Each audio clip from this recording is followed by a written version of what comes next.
الفاظ دلوں میں اتر جاتے ہیں۔ اور آپ کو یہ بھی معلوم ہے کہ ہمارے پروگرام میں صرف مرد حضرات ہی شریک نہیں ہیں، بلکہ مستورات اور عورتوں کے لیے الگ سے انتظام بھی کیا گیا ہے۔ اس کے ساتھ ساتھ آپ کو یہ بھی معلوم ہونا چاہیے کہ رمضان ہم سے بہت قریب ہے، اور رمضان کا مہینہ صرف مرد حضرات کی عبادت کے لیے نہیں ہے، بلکہ ان ماؤں، بہنوں اور بیٹیوں کی عبادت کے لیے بھی ہے جو رمضان کو صرف کیلنڈر اور تاریخ سے نہیں بلکہ دل سے خوش آمدید اور ویلکم کہنا چاہتی ہے، کیونکہ رمضان کی تیاری صرف کپڑوں اور پکوانوں سے نہیں ہوتی، بلکہ دل کی صفائی، نیت کی درستگی اور ہر وقت، ہر گھڑی، ہر لمحہ اللہ کے ذکر سے ہوتی ہے۔ شاعر کہتا ہے، چولہے کی آنچ میں بھی اگر ذکر شامل ہو، چولہے کی آنچ میں بھی اگر ذکر شامل ہو تو وہ بھی بن جاتی ہے عبادت کی دلیل، اور جو گھر کو ذکر سے مہکائے وہ عورت ہے، اور جو رمضان کو جنت بنائے وہ عورت ہے۔ تو اب میں نہایت ہی ادب و احترام کے ساتھ اس عنوان یعنی عورتیں رمضان کی تیاری کیسے کریں بیان کرنے کے لیے دعوت دیتا ہوں محترم مکرم حضرت مولانا مفتی عمر صاحب جونپوری، خلیفہ مجاز حضرت اقدس قاری امیر الحسن صاحب نور اللہ مرقدہ کو، کہ حضرت والا ذکر کردہ عنوان پر رہنمائی فرمائیں۔ الحمد لله نحمده ونستعينه ونستغفره ونؤمن به ونتوكل عليه ونعوذ بالله من شرور أنفسنا ومن سيئات أعمالنا، من يهده الله فلا مضل له ومن يضلل فلا هادي له، وأشهد أن لا إله إلا الله وحده لا شريك له، وأشهد أن سيدنا ونبينا وحبيبنا وشفيعنا ومولانا محمدا عبده ورسوله صلى الله تعالى عليه وعلى آله وأصحابه وبارك وسلم تسليما كثيرا كثيرا دائما أبدا كما يحب ويرضى. أما بعد فأعوذ بالله من الشيطان الرجيم. بسم الله الرحمن الرحيم. يا أيها الذين آمنوا قوا أنفسكم وأهليكم نارا وقودها الناس والحجارة عليها ملائكة غلاظ شداد لا يعصون الله ما أمرهم ويفعلون ما يؤمرون. وقال رسول الله صلى الله عليه وسلم إياك والمعصية فإن بالمعصية حل سخط الله، وكما قال علیہ الصلاۃ والسلام. بزرگان محترم اور پیارے بھائیوں، ابھی ہم نے آپ کے سامنے قرآن پاک کی ایک آیت پڑھی ہے اور رسول اللہ صلی اللہ علیہ وسلم کی ایک حدیث کا ایک ٹکڑا پیش کیا ہے۔ پہلے جو آیت پڑھی ہے اس کا خلاصہ پیش کرتا ہوں، پھر حدیث کا خلاصہ، پھر اس کے بعد اس کی تشریح اور تفصیل عرض کی جائے گی۔ آپ سب حضرات عمل کا ارادہ کریں، عمل کی نیت کریں۔ اللہ تعالی ہمیں، دیکھو میرے بھائی، ہمارے لیے سب کچھ ہمارے اللہ ہیں۔ اللہ، اللہ اکبر کے معنی کیا بولو؟ اللہ سب سے بڑے، ماں سے بڑے، باپ سے بڑے، دوست سے بڑے، پڑوس سے بڑے اور معاشرے سے بڑے اور سب سے بڑے اللہ۔ یہ آسمان کا پیدا کرنے والا کون بولو؟ یہ زمین کا پیدا کرنے والا کون؟ ہمارا تمہارا پیدا کرنے والا کون؟ ہمیں سب کو لوٹ کے کس کے پاس جانا ہے؟ اللہ۔ تو ہمیں ہر معاملے میں اللہ کو راضی کرنے کی فکر کرنا چاہیے۔ قرآن پاک میں خود اللہ پاک فرما رہے ہیں وَرِضْوَانٌ مِّنَ اللَّهِ اکبر، اللہ کی رضا سب سے بڑی چیز۔ آج لوگوں نے لوگوں کو خوش کرنے کے لیے اپنے اللہ کو ناراض کرنا شروع کر دیا، اس لیے ساری دنیا پریشان۔ ترمذی شریف کی حدیث ہے، حضرت عائشہ رضی اللہ تعالیٰ عنہ اس حدیث کی راویہ ہیں، کہتی رسول اللہ صلی اللہ علیہ وسلم نے ارشاد فرمایا کہ اگر کوئی لوگوں کو خوش کرنے کے لیے اللہ کو ناراض کرے گا. لوگوں کو خوش کرنے کے لیے کس کو؟ اللہ کو ناراض کرے گا تو اللہ اسے لوگوں ہی کے حوالے کر دیں گے جاؤ. اور اگر اللہ کو خوش کرنے کے لیے لوگوں کو ناراض کرے اور لوگوں کی ناراضگی کی پرواہ نہیں کرے گا تو اللہ اس کی ہر مشکل کافی ہو جائے. آپ کے قریب کا واقعہ سناتا ہوں کہ لوگوں کو خوش کرنے کے لیے اس آدمی نے کروڑوں روپے خرچ کیے تھے. میں نام نہیں لوں گا، بالکل قریب کے علاقے کا قصہ ہے. ان کے دوست ہیں مفتی صاحب جنہوں نے وہ قصہ مجھے بتایا کہ ایک آدمی نے اپنی لڑکی کی شادی کرنی چاہی اور اس میں اللہ کو ناراض کیا اور لوگوں کو خوش کرنے کے لیے پیسے بہا دیے. اس نے کیا کیا معلوم ہے؟ بنگلور سے ناچنے والی لڑکیاں بھی بلائی اس نے شادی. اور کیا کیا؟ جوڑے کی رسم کے نام پر اپنے ہونے والے داماد کو 1 کروڑ روپیہ دیا اس نے. اور کیا کیا؟ اپنی بیٹی کو 1 کلو سونا دیا. اور پھر باراتیوں کی جو خدمت کی دل کھول کے، صرف اس لیے کہ لوگ میری تعریف کریں، لوگ مجھ سے خوش ہو جائیں. اللہ ناراض ہو اس کی پرواہ نہیں، رسول ناراض ہو اس کی پرواہ نہیں. اس نے اتنا بڑا ایک کارنامہ دیا. آگے وہ کلیجہ تھام کے انجام بھی سنو. وہ مفتی صاحب سنا رہے تھے کہ 3 مہینہ بھی وہ رشتہ باقی نہیں رہا، ٹوٹ گیا. آج لوگوں کو خوش کرنے کے لیے اللہ کو ناراض کرتے ہو. لوگ کیا کہیں گے؟ لوگوں کو کہاں تک خوش کرو گے؟ لوگ تو کسی بھی حال میں تمہیں نہیں چھوڑیں گے. میں کہتا ہوں 70 کروڑ کو راضی کرنا آسان ہے کہ 1 اللہ کو راضی کرنا. بولو، صرف 1 اللہ کو راضی کرنے کی نیت کر لو. اللہ ایک ہے، ان کو راضی کرنا بہت آسان. ورنہ ان کو خوش کرو گے وہ ناراض، ان کو خوش کرو گے وہ ناراض. کہاں تک لوگوں کے چکر میں رہو. اب سنیے، میں نے جو آیت پڑھی ہے اس میں اللہ پاک ارشاد فرما رہے، اے ایمان والو، قوا انفسکم واہلیکم نارا، اپنی جانوں کو بچا لو اور اپنے گھر والوں کی جانوں کو بچا لو. صرف اپنے کو نہیں، انہوں نے کہا نا عورتوں کو. ارے بھائی رمضان تو سب کے لیے آتا ہے، خالی عورتوں کے لیے تھوڑی آتا. لہذا رمضان کیسے گزارنا، مردوں کو بھی فکر کرنا اور عورتوں کو بھی فکر. اور یاد رکھو، یہ رمضان ایسا سال کا ایسا کریم حصہ ہے. بزرگوں نے بتایا ہے کہ اگر کسی نے رمضان ڈھنگ سے گزار دیا، ڈھنگ کا مطلب اللہ کو راضی کر، اللہ کو خوش کر کے، اللہ جیسا رمضان چاہتے ہیں اگر تم نے ایسا رمضان گزار دیا تو اس کی برکت سے تمہارا پورا سال خیریت سے، عافیت سے، سکون سے، عزت سے، راحت سے گزرے. اور خدا نہ خواستہ اگر تم نے رمضان میں بھی وہی منمانی کی، رمضان میں بھی تمہاری موبائل کی مستیاں چالو رہی، رمضان میں بھی تم گانے بازی میں ڈوبے رہے اور رمضان میں بھی تم نے روزہ نہیں رکھا. کتنے مسلمان آج رمضان میں روزہ نہیں رکھتے؟ کوئی شوگر کے بہانے تھے، کوئی بی پی کے بہانے تھے، فلاں معمولی بہانوں سے آج مسلمان رمضان کا روزہ چھوڑ رہا. پوچھو مفتی لوگوں سے، حدیث پاک میں ہے کہ اگر کسی نے رمضان کا 1 روزہ بلا شرعی مجبوری کے چھوڑ دیا تو اس کے بدلے میں ساری زندگی روزہ رکھتا رہے، سارا سال روزہ رکھتا رہے، اور رمضان کے ایک روزے کی برکت نہیں مل سکتی. تم بیماریوں سے بچنے کے لیے روزہ چھوڑتے ہو. حدیث پاک میں فرمایا کہ صوموا تصحوا، روزہ رکھو گے تو صحت مند رہو. یہ مولانا صاحب میسور سے آئے، پوچھو ان کے یہاں میں صدیقیہ میں رمضان میں ایک بیان تھا جمعہ میں نے روزے کی عظمت بیان کی. ایک بڑے میاں میرے سامنے بیٹھے تھے، جمعہ کے بعد کمرے میں آ کے ملے، کہنے لگے حضرت آج 14 روزہ گزر گیا، آج تک میں نے روزہ نہیں رکھا. کیوں نہیں رکھا؟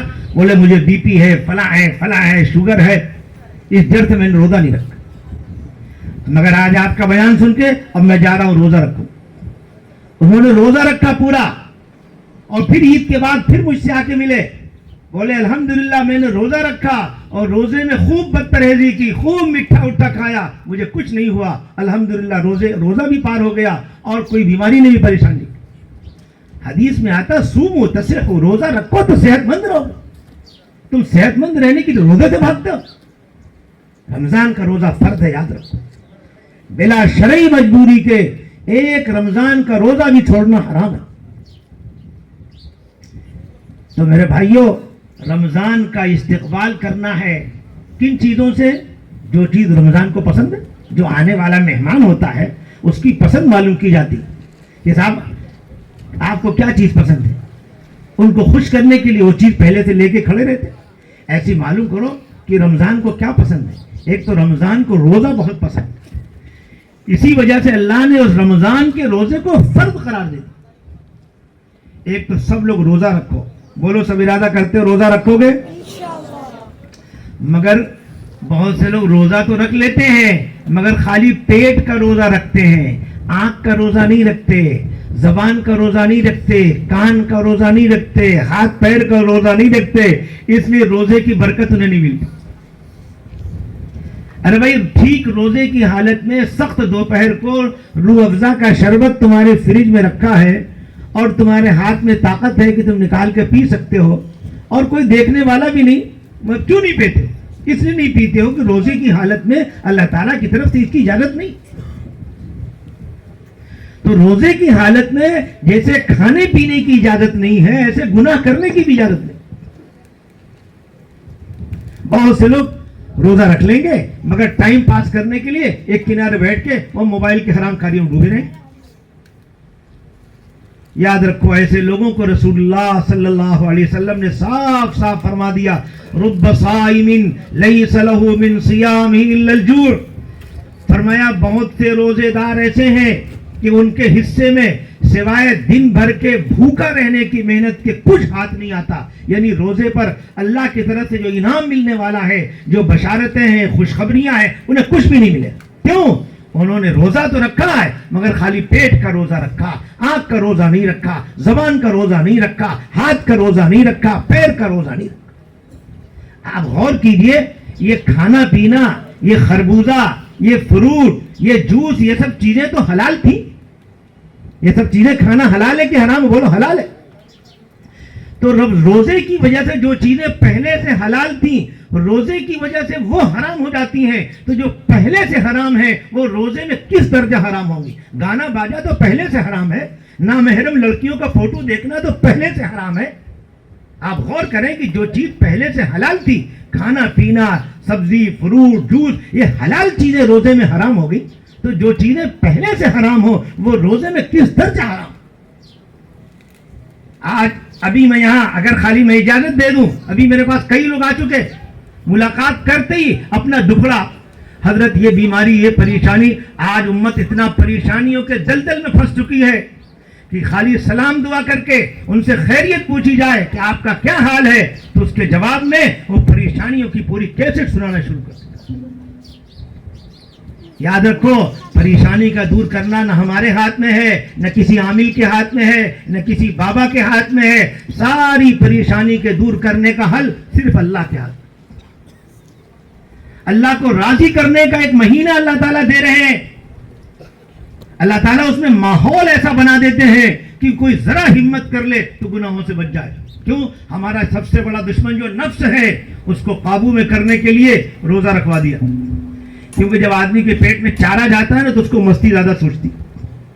روزہ رکھوا دیا کہ روزہ رکھو. اب نفس کی مستیاں کم ہو جائیں گی. جو بڑے بڑے شیاطین تھے ان کو جکڑوا کے پھینکوا دیا سمندر میں. حدیث ایک طرف تو یہ کام ہوا، دوسری طرف حدیث پاک میں آتا ہے کہ فرشتوں کو گلیوں کوچوں میں پھراتے ہیں اللہ، اور وہ فرشتے اعلان کرتے ہیں یا باغی الخیر اقبل و یا باغی الشر امسک. وہ فرشتے اعلان کرتے ہیں اے بھلائی کے تلاش کرنے والے آگے بڑھ، آگے بڑھ، تیرے لیے گولڈن چانس ہے. آج تیرے ایک فرد کا ثواب 70 فرد کے برابر کر دیا گیا، تیرے نفل کا ثواب فرض کے برابر کر دیا گیا. آج اگر تو روزہ افطار خالی کرا دے گا ایک کھجور کے ٹکڑے سے تو اس پر تجھے جہنم سے آزادی مل سکتی ہے. کیسا کیسا اللہ نے رمضان میں ہماری نیکیوں کا بھاؤ بڑھایا. میرے بھائیو جب نیکیوں کا بھاؤ بڑھا دیا جائے تو اس کا تقاضا کیا ہے؟ اس زمانے میں نیکیاں زیادہ کرنا چاہیے یا کھا پی کے سو جانا چاہیے؟ بولو نیکی زیادہ کرنا چاہیے. سب ارادہ کرو کہ رمضان کا روزہ رکھیں گے اور اس کے لیے بڑی سے بڑی قربانی پیش کرنے کی ضرورت آئے تو سب پیش کریں گے اور بہت اہتمام سے تراویح پڑھیں گے. بولو پڑھو گے؟